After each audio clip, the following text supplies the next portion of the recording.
on this side, Dakota, but no worries.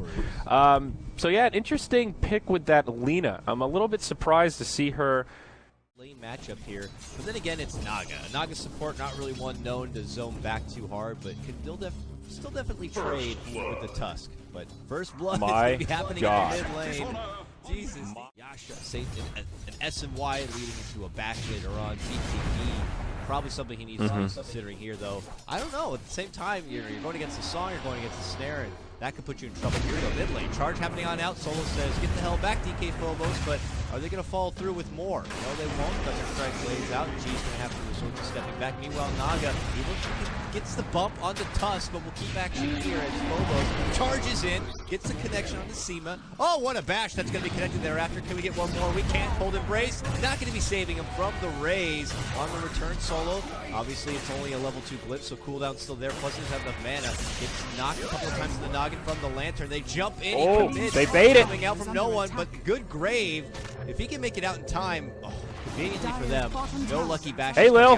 Phobos in the back end there, but Lil is back for revenge. He gets the ensnare off Lil. No, gotta run. Running up to the northern west side, gets ruptured. Lil's gonna go down again. 4-3 when the dust settles. A slight advantage for VP. Gold. He is farming quickly. He's still about 1,000 net worth up on this Shadow Fiend, so VP have to know that they're at least kind of on the clock. And oh, here we go. Waiting with that smoke. Gets Yule's connection combo with the stun Laguna. But the cold embrace keeps him alive. No one's going to be finding a huge static storm to fly out as a response from Vega. The serious work clearing out Illidan, as well as the follow-up Dazzle. No one on pursuit wants to get Lil. Gets the pullback with the Vortex, followed up with the Ice Shards. Snowball, uppercut, and they make it 3 all day. Oh, Illidan thinking that he was going to get the comparison to everyone else. He's way ahead. 3-0 KDA right now. Okay, T tries to time out. Get a good Winter's Curse to shut him down. Follow-up Skystorm, but the song says timeout. That's not happening. They decide to reposition. They're moving on forward. No one makes a jump in, trying to get the pullback onto GG. Same with the Shallow Grave. Meanwhile, they're trying to make the finishing blow onto the uppercut of Dazzle, but he makes it back out. He's fine, but they finish off G. Now no one. Looking for the grab onto Lil. 9Pash very low on life on this, so has to kind of etch it away from the outskirt. Lil, snowball flies through. Another big fight for Vega. Phobos manning up here, wants to charge into 9Pash, going to get glimpsed back. Meanwhile, it's FNG, who's going to get scouted out. Thunderstrike now, the Emerge should go down, will go down. Mag secures himself a double kill. When everything is done, it ends up being a 4-1.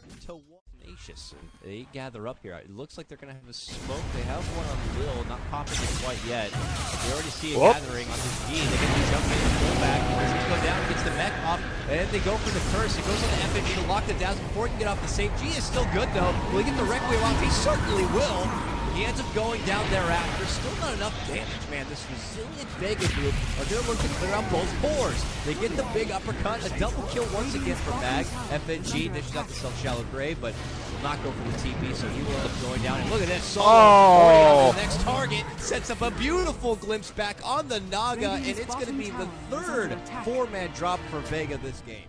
But there is a Song of the Siren, as well as Laguna Blade. VP could contest this and actually do quite a bit of damage. Song of the Siren gets turned on as they walk into the pit. Bloodright still comes out. That'll force him to split up a little bit. This could still be bad for Virtus Pro. Not the best angle to initiate. FNG, he has to grave himself right away. The bash onto Mag as well as Pasha. They'll both get stunned up. Looks like they'll fall, but Illidan, he'll have to pay with his life. It's a 2-for-2 already. Vega holding on pretty well, but the static storm from Solo right on top of 2. Kinetic field buys him a little bit of space. The charge from Phobos, he barely musters enough mana. Gets a couple of bashes, but no Nether Strike. Solo looking to be in some trouble here. The Raptors on the run, but he will be taken apart. A 2-for-3. Roche still standing.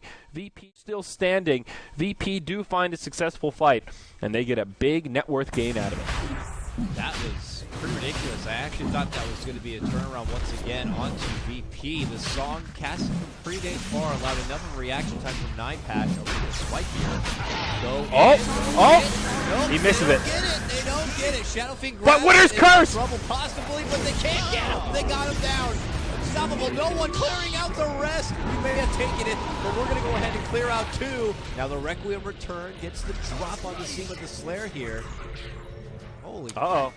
Drop on the scene with the Slayer here.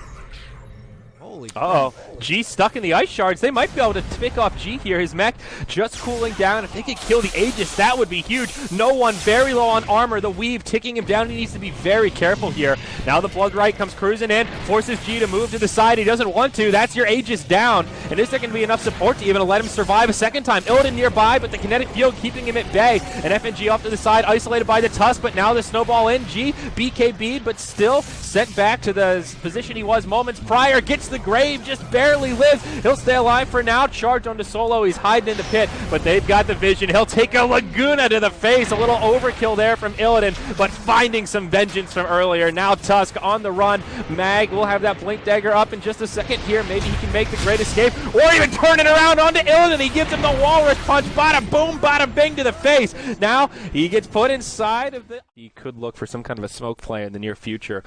Also, G closing in on the eye of Scotty. Both ultimate orbs already in tow as we see the Naga pick up the Gem of True Sight, one of the better gem carriers in the game. Of course, the illusions do get that True Sight propagated to them, so he'll be able to scout around. And oh, daddy, that dead Bloodseeker. Nice setup there from the leader to get this fight started, but Static Storm Kinetic Field connects on 4. G pops the mech, and out comes the Song of the Siren. No one set up on. G gets off a big ultimate here. They'll kill the Disruptor. Down goes Seema. Now no one. Locked down and brought down. It's a 1 for 4. Tusk looks like he'll be able to limp away. He's got the Blink Dagger. He'll just TP out. Alive. They should be scouting the high ground just in case. They're pinging out top shelf right now. They can see the remnants. Oh. Still no snag again. Ghost Radiant pick it up and the kill and the wipe thereafter. You can do it. Just running in by yourself, that is a very difficult play to actually pull off. So you got to give him some credit for taking the risk, but we'll hold that thought now as G in the front lines taking a lot of damage, just laying into this tier 2 tower. He'll survive through it, and now the fight breaks out. Static Storm onto Illidan. He takes the Walrus Punch as well, but he'll just survive through it. Snowball not going to be enough to finish him off. Instead, it's the Bloodseeker that goes down first. G still alive with the Aegis Laguna to bring down the Winter Wyvern. Solo on the run, but he'll get charged. He gets finished off, and all of a sudden, this game looking horrid for the Vega Squadron. It's a 3-0. All 3 dead heroes are lacking buyback. This is all of a sudden a high ground siege. Sure, they've got a glyph, but very limited on options here, Dakota. This is probably why you need to also make sure you ban a Shadow Fiend when you're going against Virtus Pro, especially on the radiant side. G plays this here like a fiend. There's no other way to say it. Suddenly, top peaking net worth. He's able to really dish out these serious amounts of right click. Not able to pull the brace is going to save you from harassing. Because of it, they usually secure a tier 3. They're going to be securing both sets of racks. This is the biggest use of the game. All going to Virtus Pro. No one is hoping to maybe latch onto someone on the way out. No one says, no, in fact, take you out. We get a nice heal for hey, Mag's there to save with the snowball roll forward. Of course, they might not want to test the luck any further, but no, Seema comes in. Very nice flip for Springs to get the finish on the FNG. No one jumps in, has no more mana. He tries to get a save with the Quiver Cape, but no. He has the suicide. Will go down out for 40 seconds. The follow-up Requiem as they take out the Winter Wyvern, and they take Vega out. GG. Okay, game 1. Man, what a topsy-turvy game. You look at this graph, and pretty even. Yeah, Vega's doing well, and then Virtus Pro, when they strike something fierce and putting some hurt on this dire side. Very nice execution, and you know, there's been a lot of talk about G recently, who's been playing out of his mind. In this game, I think a great example of that. They had a reasonably slow start, but in that mid game, he just farmed so well. The Illidan